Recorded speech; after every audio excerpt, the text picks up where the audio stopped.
كلاينت امريكاني قال لي جلال your network is your net worth.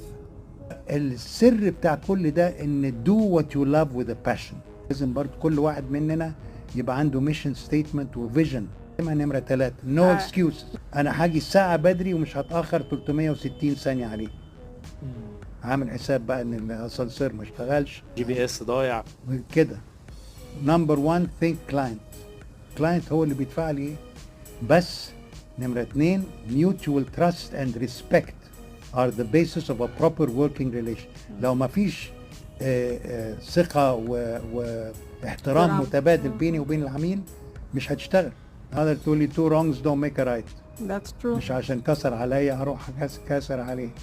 قبل ما تنقل من حارة لحارة من فضلك ادي اشارة. دي عملنا حملات توعية للطلبة كمان. Yes.